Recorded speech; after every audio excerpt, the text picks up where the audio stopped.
اسلام نے عورت کو عزت، احترام اور تحفظ دیا، ایک ایسا درجہ جو دنیا کے کسی اور مذہب اور نظام نے نہیں دیا۔ لیکن اس عزت کے ساتھ ساتھ کچھ ایسے آداب بھی سکھائے گئے جو عورت کے مقام کو اور بلند کرتے ہیں۔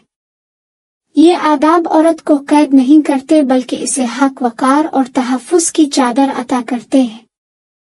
نبی کریم نے فرمایا کہ جب عورت راستے میں چلے تو مردوں سے الگ ہو کر چلے۔ یہ تعلیم صرف چلنے کے انداز کی نہیں بلکہ کردار کی حفاظت کا درس ہے۔ اسلام عورت کی عزت کو عوامی نظروں کے شور سے بچانا چاہتا ہے۔ اسی لیے فرمایا کہ راستوں کے درمیان نہ گزری بلکہ کناروں پر چلے۔ یہ کوئی پابندی نہیں بلکہ ایک وقار ہے تاکہ عورت مہذب انداز میں اپنی راتیں کرے۔ اسلام نے عورت کے زیور اور انداز میں بھی پاکیزگی اور سادگی کا درس دیا۔ نبی نے فرمایا، آواز کرنے والا زیور نہ پہنے، کیونکہ اسلام چاہتا ہے کہ عورت کی موجودگی اس کی سادگی سے پہچانی جائے، نہ کہ زیور کی جھنکار سے۔ جو عورت شان ظاہر کرنے کے لیے زیور پہنے گی وہ اللہ کے عذاب کی مستحق ہوگی۔ اس لیے چاندی کا زیور بہتر ہے، سادہ، خوبصورت اور باوقار۔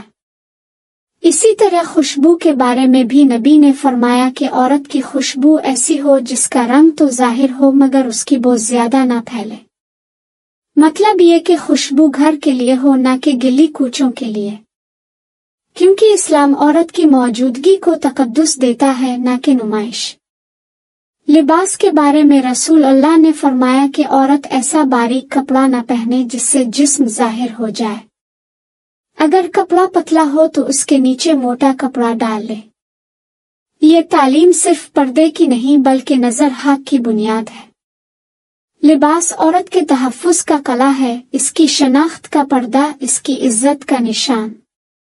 اسلام چاہتا ہے کہ عورت کا لباس فیشن نہیں، ایمان کی علامت بنے۔